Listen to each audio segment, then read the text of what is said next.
This is Shenzhen. On top of the city's Lotus Hill is a large bronze statue of Deng Xiaoping. It's a monument to China's historic reform and opening up.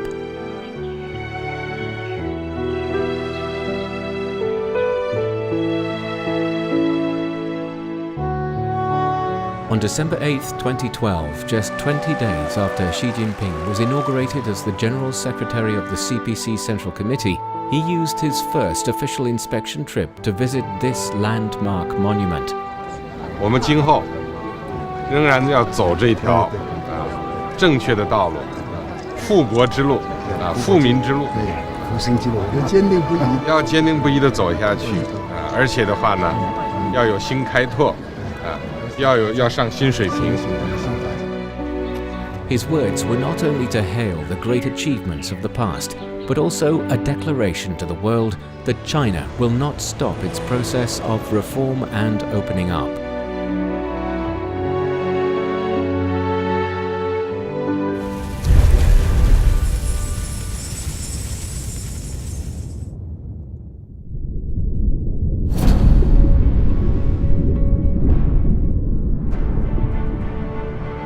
Reform and opening up has been a great awakening of the Communist Party of China. It is this great awakening that gave birth to the party's great theories and practices.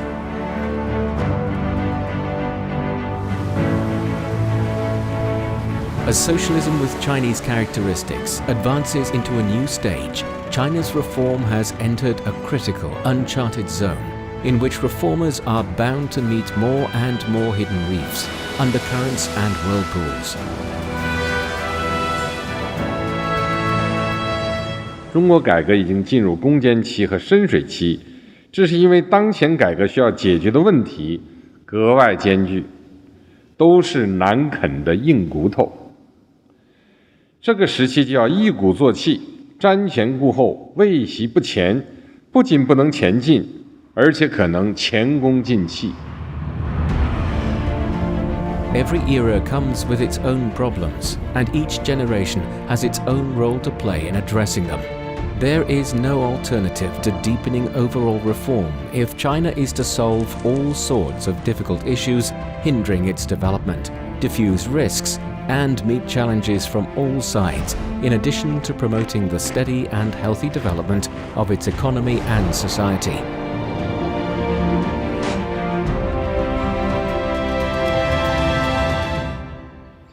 With great political courage and a strong sense of responsibility, the CPC Central Committee, with Xi Jinping at its core, is uniting and leading the party and the Chinese people to stay on the right path of reform and opening up, braving all difficult tasks and hidden obstacles. It is bold in its determination to break down the barriers of old notions and the confinement of interest groups.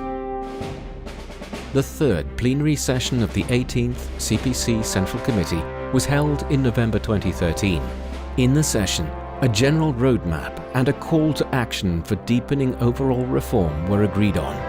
This marked the start of an unprecedented critical battle to deepening reforms. But what should be the direction and objectives of the reforms?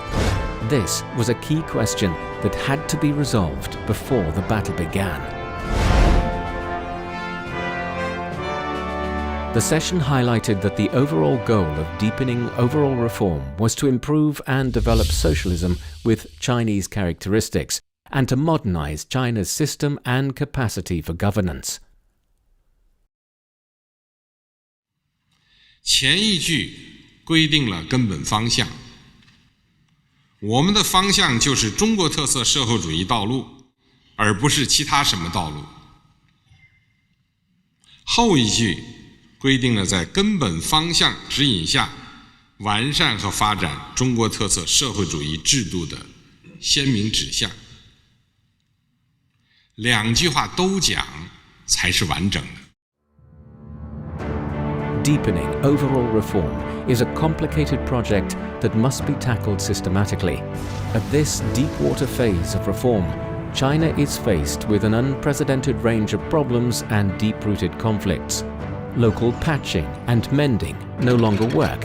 Key reforms in important and critical areas are needed to secure a more mature and established system of socialism with Chinese characteristics. Chinese reforms have to be more systematic, integrated and coordinated. Bold experiment and more effective top-down design are both required.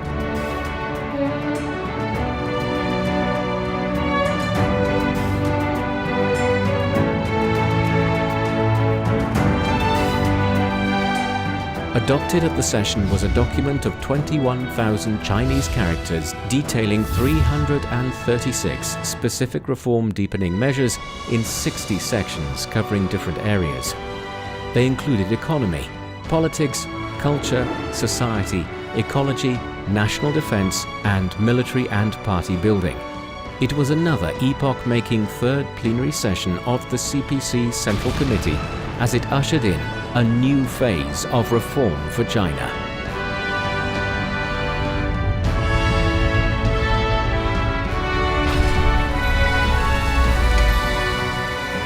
No success in reform and opening up comes easily. In the years that follow, risks and challenges of all sorts are inevitable. And China must ensure that the CPC plays its core role in exercising overall leadership and coordinating all efforts.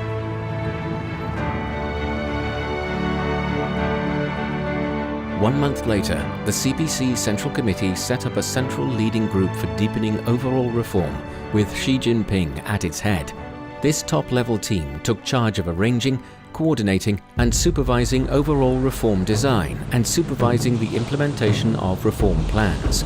More than ever, the CPC became devoted to the systematic advancing of reform. Reform of the economic system is the focus of the reform agenda, with the core issue as better handling of the relationship between the government and the market. Since reform and opening up was initiated, the party has been through a process of gradually deepening its understanding of this relationship, ultimately reaching a tipping point to grasp its true nature. The 14th CPC National Congress proposed for the first time the establishment of a socialist market economy so that the market would play a fundamental role in the allocation of resources under the state's macro control. The 2 decades that followed has seen the CPC keep searching for a new positioning for the relationship between the government and the market through practice and theoretical research. The third plenary session of the 18th CPC Central Committee resolved to make the market play a decisive role in the allocation of resources and to let the government perform its functions better. This was a new breakthrough in the CPC's understanding of the law of building socialism with Chinese characteristics. New breakthroughs in theory have brought new developments in practice.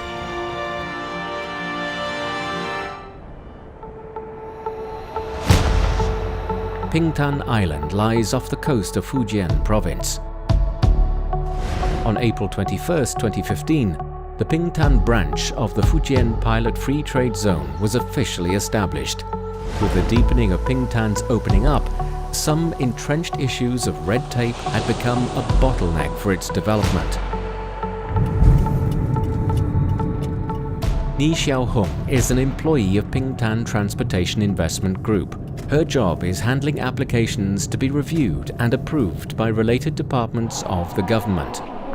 我们集团报批项目是2014年就开始了。当时呢，我们所有的项目审批，就是每一个事项是要跑10几20个部门的，一趟一趟的跑，路都跑成潮了，就是极其费时。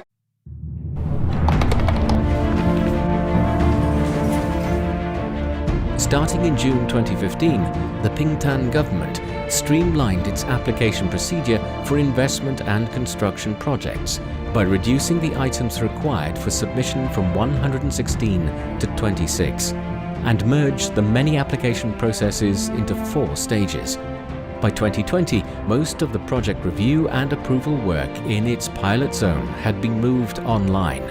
Paperwork for submission had been cut by more than 90%, from more than 200 items to 19.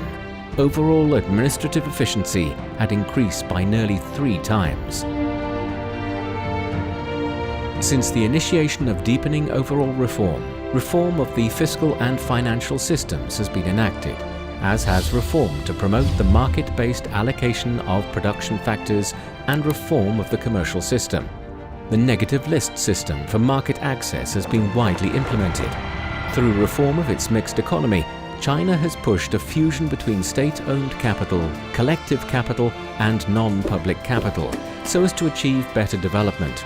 Reforms have been implemented and continue to give new impetus to market growth.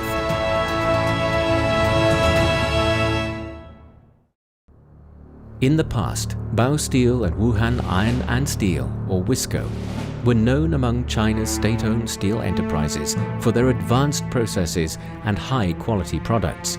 But after a period of breakneck growth in Chinese steelmaking, drawbacks such as overcapacity and high costs were gradually exposed, and the entire industry went into a slump.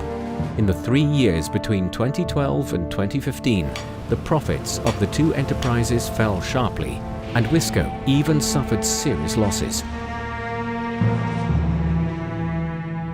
Bao Steel and WISCO were merely two cases among many. The challenges they faced reflected an extremely complex economic situation, both at home and abroad. Clearly, it was time for China to deal simultaneously with its slowdown in economic growth, make difficult structural adjustments, and absorb the effects of previous economic stimulus policies. In 2013, President Xi Jinping made an important statement concluding that China had now entered a new phase of economic development, a new normal. So what should China do under this new normal? Xi Jinping noted at the Central Economic Work Conference held in December 2014 that China would continue to be responsive to the new trend and focus on improving quality and efficiency. The fifth plenary session of the 18th CPC Central Committee, convened in October 2015, resolved to follow a people-centered philosophy of development guided by principles of innovative, coordinated, green, open, and shared development. 1 month later, President Xi Jinping proposed stepping up supply-side structural reform to reduce distortions in the supply side of the economy and upgrading the industrial sector. The country then set about cutting excess industrial capacity, destocking property inventories, reducing leverage in the corporate sector, lowering costs for businesses, and remedying weak links in the economy as responses to China's new normal.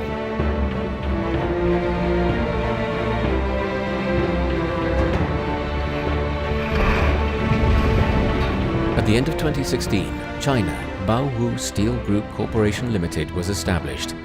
Following the requirements of supply-side structural reform, it cut excess capacity by over 10 million tons and shut down unprofitable lines, withdrawing from inefficient or ineffective production. The downsizing improved its quality and efficiency. In the first half of 2017 alone, the group achieved a year-on-year increase of 61% in operating income and doubled its total profit. In 2020, the company eliminated outdated production systems and gained more advanced capacity through restructuring and reorganization. Its annual output reached 115 million tons, marking an historical milestone of the company, joining the 100 million ton club of steel producers. It was an achievement that fully reflected the effectiveness of its supply-side structural reforms. Starting in 2021, Baowu Group is now aiming to build a world-class model enterprise through high-quality restructuring and transform the company from an old state-owned enterprise into a strong and robust group. Key to achieving its objective of high-quality development has been innovation. 实现高质量发展，必须实现依靠创新驱动的内涵型增长。习近平指出，要以科技创新催生新发展动能。实现高质量发展，必须实现依靠创新驱动的内涵型增长，大力提升自主创新能力。The 19th CPC National Congress noted the need to apply a new vision of development and develop a modernized economy system as China's economy shifts from a phase of rapid growth to a stage of high-quality development. Xi Jinping thought on socialist economy with Chinese characteristics for a new era was unveiled at the Central Economic Work Conference held in December 2017. Since then, this doctrine has effectively guided China's economic policy and steered the country through challenges.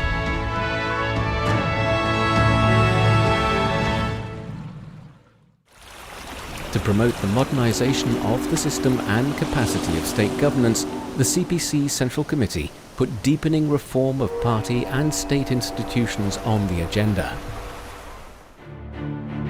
To this end, the third plenary session of the 19th CPC Central Committee was held in February 2018. Unlike previous institutional reforms, which mainly involved government institutions and administrative systems, reform this time was made global to encompass the CPC, the state organs, mass organizations, public institutions, military-civilian reform, covering central and local institutions at various levels. The reforms have reached a never-before-seen range and depth.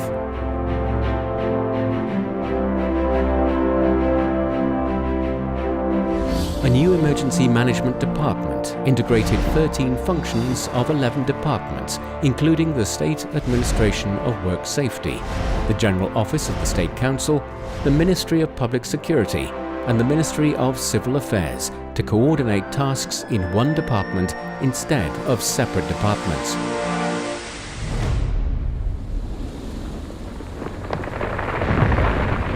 In November 2018, a large landslide occurred in Baige village, Chamdo of Tibet. 30 million cubic meters of rock and soil blocked the Jinsha River flowing eastward and created a barrier lake. Water in the barrier lake was increasing by nearly 100 million cubic meters every day.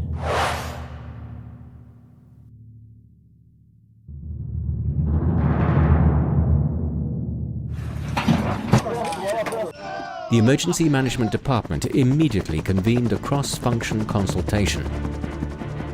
By unified command, coordination from top to bottom, and multi-region and multi-department joint discussions, it had a channel excavated to successfully drain the barrier lake.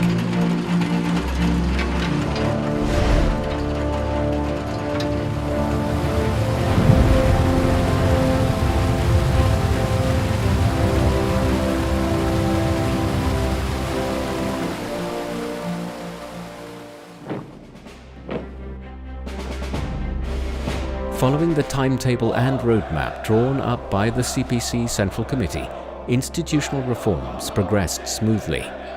In just a few months, the newly formed or reorganized departments successively completed the whole process of their establishment, drafting their implementation plans and transferring employees. Reform involving more than 80 departments directly under the central government resolved more than 60 long-standing issues of overlapping departmental duties and inefficient relations. It provided institutional support and guarantees in overcoming difficulties and advancing the deepening of reform in the fields of economy, politics, culture, society, and ecological civilization. In October 2019, the fourth plenary session of the 19th CPC Central Committee concluded with the release of a communiqué that laid out the fundamental, basic and important systems that support China's unique path of socialism. It was a guiding document for China in the new era to uphold and improve socialism with Chinese characteristics and modernize its system and capacity of governance.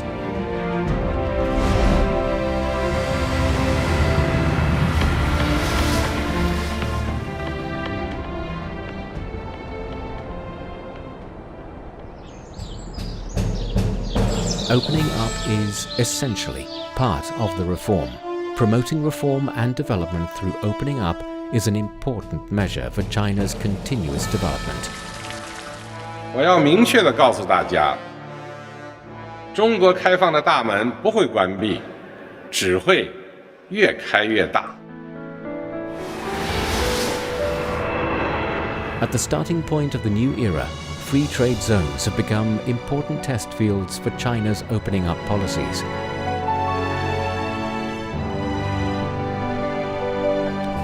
On September 29, 2013, the China-Shanghai Pilot Free Trade Zone was officially established. It was a new pilot program centered on institutional innovation. Multiple reform measures were implemented to shift government functions and modify financial systems, trade services, and foreign investment and taxation policies. Together, these further demonstrated the advantages of reform and opening up and free trade zones. On April 13, 2018, President Xi Jinping announced that the CPC Central Committee had decided to support Hainan in developing the whole island into a pilot free trade zone. On February 18th, the outline development plan for the Guangdong, Hong Kong, Macau Greater Bay Area was officially issued. On July 24, 2019, the 9th meeting of the Central Committee for Deepening Overall Reform gave guidelines on supporting Shenzhen in building a pilot demonstration area of socialism with Chinese characteristics. On June 1, 2020, the CPC Central Committee and the State Council jointly issued a master plan for the construction of the Hainan Free Trade Port, marking the establishment of a free trade port with Chinese characteristics.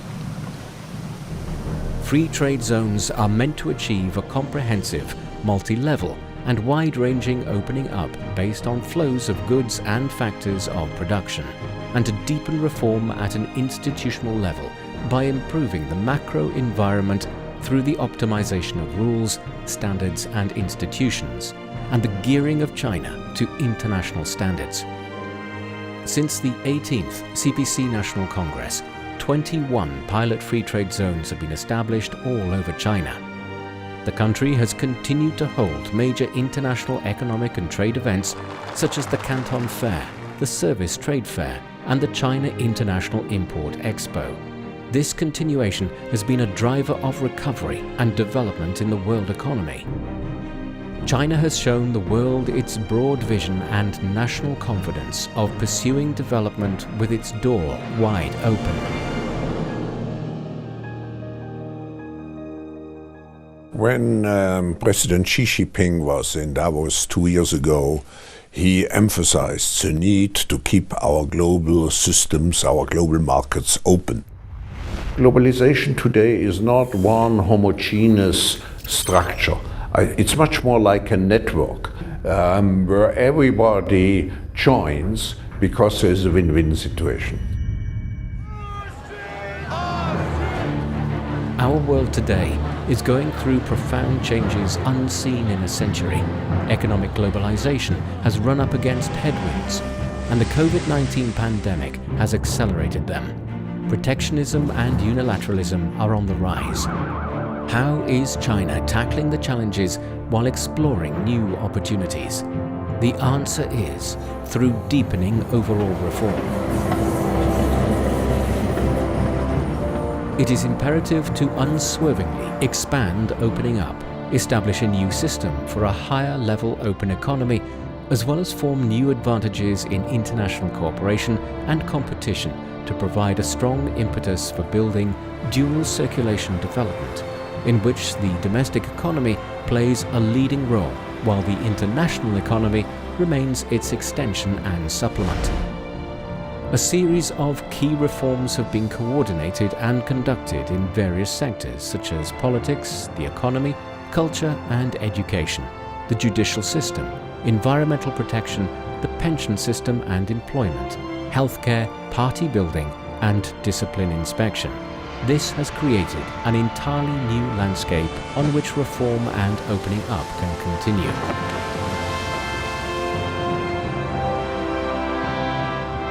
改革开放已走过千山万水，但仍需跋山涉水。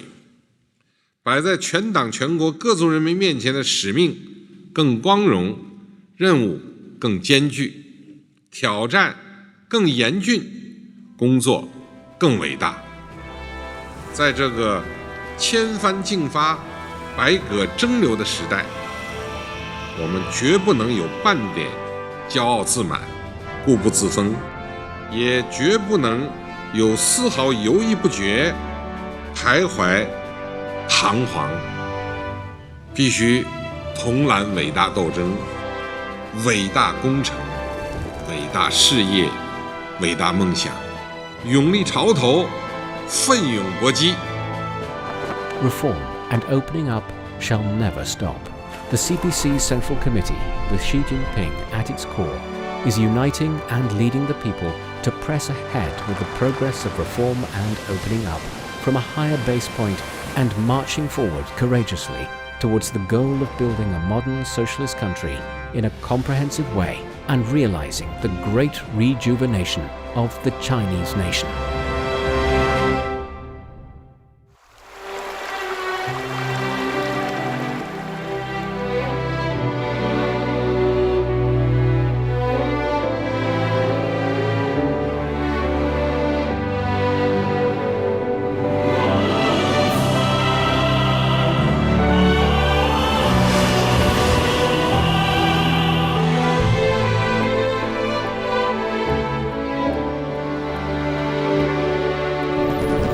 从长夜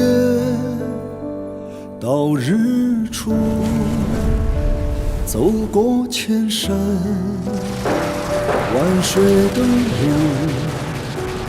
每一步都是信仰足迹，烙印下新中国版图。从贫弱到富强，走出复兴，为业征途，每一天都有奋斗牺牲，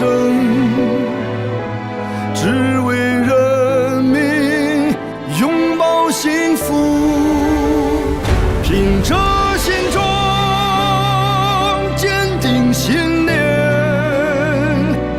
敢叫日月换新天，雄关漫道，风雨无阻，汇聚起中华儿女同向前。